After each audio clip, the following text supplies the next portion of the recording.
تو سب زمانے نے دیکھا کہ اس کے اس بیان کی کوئی اہمیت نہیں تھی، اور وہ سارا جو آپ نے کمیٹی بنائی تھی، جو جی آئی ٹی بنائی تھی، اس نے ان کے جتنے نام لیے تھے سہولت مرزا کے، سب کو اس نے کنڈیم کیا ہے، اور انہوں نے کمیٹی نے کہا کہ ایسا کوئی چیز کسی میں انوالومنٹ نہیں ہے۔ جی آصف صاحب ٹھیک ہے، آپ کی بات ٹھیک ہے، دو باتیں، ایک تو یہ کہ تفتیش کے دوران واقعی بیان کی کوئی اہمیت نہیں ہوتی، اور ملزم اکثر آ کے عدالتوں میں مکر جاتے ہیں، وہ کہتے ہیں جی مجھ پر تشدد کر کے یہ بیان دیا گیا، لیکن ان دونوں ملزمان نے، ڈاکٹر عمران فاروق کے ملزمان نے، مرکزی ملزمان نے، یہ 164 کا بیان مجسٹریٹ کے سامنے بھی دے دیا ہوا ہے۔ تفتیش والے بیان کی کوئی اہمیت نہیں ہے، لیکن 164 دفعہ 164 کے بیان کی عدالت میں بہت بڑی شہادت ہوتی ہے، نمبر 1۔ اور نمبر 2، آپ نے کہا کہ 5 سال سے یہ حراست میں ہے حکمرانوں کی، تو پھر انہیں جان کا خطرہ کن عناصر سے ہے؟ اگر حکمرانوں سے یا سرکاری مشینری سے ہوتا تو اب تک ان کی ہلاکت ہو چکی ہوتی، کن عناصر سے انہیں جان کا خطرہ، یہ بتا دیجئے ذرا۔ اس پاکستان میں ایم کیو ایم سمیت کئی ایسے لوگ جن کا ماورائے عدالت قتل ہوا، مختلف اداروں نے ان کو گرفتار کیا، اور وقتاً فوقتاً ان کی مختلف علاقوں سے لاشیں ملتی رہیں، جس کا سلسلہ آج تک جاری ہے۔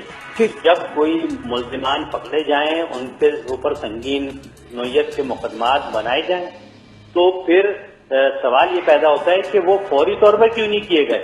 آخر 5 سال کے بعد یہ سب کچھ اقبالی بیانات لینا اور مجسٹریٹ کے سامنے جب آپ نے قانون کی بات کی تو مجسٹریٹ کے سامنے اگلے 24 سے 48 گھنٹے میں بیانات لیے جانے چاہیے۔ آصف صاحب آنے والے بیان کی کوئی اہمیت نہیں ہوتی۔ آصف صاحب دفعہ 164 کے بیان کی بہت اہمیت ہوتی ہے۔ آپ نے 5 سال کی بات کی، آپ پچھلی حکومت کا حصہ تھے، وفاقی حکومت میں بھی اور سندھ حکومت میں بھی آپ حصہ رہے ہیں، تو آپ نے جب آپ کو پتا تھا یہ لوگ حراست میں ہیں تو آپ نے ان حکمرانوں کو کیوں نہیں کہا کہ انہیں منظر عام پر لایا جائے اور ان پر مقدمہ چلائے جائیں؟ کیوں نہیں کہا آپ نے؟ پہلی بات یہ ہے، آپ کا جو سوال ہے مجھے اس لیے سمجھ نہیں آ رہا ہے کہ ہم کیوں کہیں گے ان کو؟ کیا ہمارا کیا تعلق ہے خالد شمیم سے یا کسی سے؟ ہم تو بار بار کہہ رہے ہیں کہ ہمارا ان سے کوئی تعلق نہیں ہے، تو ہم کیوں کہیں گے بھائی چھڑائیں؟ ہم تو کہیں گے کہ ڈاکٹر عمران فاروق جو ہے ہمارے کنوینئر تھے، ہم تو مطالبہ کر رہے ہیں کہ ان کے جو قاتل ہیں پکڑے جائیں اور ان کو سزا دی، لیکن اگر کوئی کی نیت کی خرابی کے ذریعے اگر کوئی ایم کیو ایم کی لیڈرشپ کو انوالو کرنا چاہے تو ماضی میں بھی بہت سے کیسز ایم کیو ایم کے لیڈرشپ پر بنائے گئے، الطاف بھائی پر اور دیگر لوگوں پہ بنائے گئے، اور ان کیسز کا نتیجہ کیا نکلا؟ آصف بھائی، کیسز جو ہے وہ آج بھی جو صورتحال ہے۔ ٹھیک ہے آصف صاحب، آپ نے سہولت مرزا کی بھی بات کی ہے۔ سہولت مرزا جیل میں تھے، انہیں پھانسی ہونے جا رہی تھی، اس پہ کوئی پریشر نہیں تھا، پھانسی کی سزا میکسیمم سزا ہوتی ہے اور وہ پھانسی لگ بھی گئی۔ ان کی وائف باہر تھی، کراچی میں تھی، انہوں نے بھی میڈیا پر آ کے یہ بات کہی کہ ہمیں 90 بلوایا جاتا تھا، ہمیں اپریشیٹ کیا جاتا تھا، سہولت مرزا کو شیر کہا جاتا تھا ایم کیو ایم کی قیادت کی طرف سے، تو ان کی وائف کے بیان کو کہاں پھینکیں گے آپ؟ آپ نے کتنی عجیب بات کی ہے، مجھے تو سمجھ نہیں آ رہا کہ آپ کہہ رہے ہیں کہ ایک آدمی جو ہے سزائے موت کا قیدی ہے، تو سزائے موت کا قیدی کو اگر آپ کہیں کہ آپ کی جان بخش دی جائے گی، آپ یہ بیان دے دو، تو کوئی بھی بیان دے دے گا۔ تو آپ نے کیسے کہہ دیا کہ جی اس کے بیان کی؟ اور پھر جو اس نے الزامات لگائے تھے کہ آپ نے ان لوگوں سے پوچھا کہ اس کا جو پھانسی کا قیدی تھا اس کے یہ بیانات کیوں آئے، کیسے آئے اندر سے؟ دوسری بات یہ کہ اگر آپ ہی گئے تو پھر جن پر وہ الزامات لگائے تھے وہ الزامات کیوں نہیں ثابت ہوئے؟ ہم یہی تو بار بار روتے ہیں، حکیم سعید کیس سے لے کر آج تک ہم اسی بات پر تو رو رہے ہیں کہ آپ الزامات لگاتے ہیں، ادارے ایجنسیاں ہماری الزامات لگاتی ہیں، اور وہ الزامات اس لیے لگائے جاتے ہیں کہ ملک میں جب کوئی ایسا بڑا واقعہ پیش آ جائے، جب ایم کیو ایم کے چہرے کو خراب کرنا ہو، وہ اس قسم کی چیزیں سامنے لائی جاتی ہیں۔ آج بھی ایک واقعہ جو لندن میں ہوا، اسکاٹ لینڈ یارڈ اس پر تحقیقات کر رہا ہے، ایک ایجنسی تحقیقات کر رہی ہے، آپ نے یہاں پر ایف آئی آر کاٹ دی، تو دنیا جانتی ہے کہ یہ بدنیتی تھی، اور اس بدنیتی کے تو غیر آپ جو بھی بیانات دے رہے ہیں یا دیں گے وہ بدنیتی ہوگی، اور اس بیانات کی اہمیت نہیں ہوگی، دنیا کبھی نہیں تسلیم کرے گی اس بیانات کو۔ اور جب یہ کورٹ میں جائے گا تو میں بھی ادھر ہی ہوں، آپ کا پروگرام ریکارڈ کا حصہ ہوگا، جب یہ کورٹ میں جائے گا۔ آج بھی اس نے کہا ہے خالد شمیم نے کہ جی مجھے پریس کانفرنس کرائی جائے، کرائیں اس کو پریس کانفرنس، کیوں نہیں آپ کرا رہے پریس کانفرنس؟ اس کو بیانات دے رہے ہیں۔ آپ نے کہا ثابت نہیں ہوتے، سہولت مرزا صاحب کو پھانسی جو ہوئی وہ کورٹ سے ہوئی، اور الزامات ثابت ہوئے تو ہوئی. اور دوسری بات یہ ولی خان بابر کیس کے جو ملزمان تھے وہ بھی 90 سے رینجرز کے ریڈ کے دوران گرفتار ہوئے. تو یہ کیوں ایم کیو ایم ہی کیوں ہے مورد الزام اس طرح کی ایکٹیویٹیز کی؟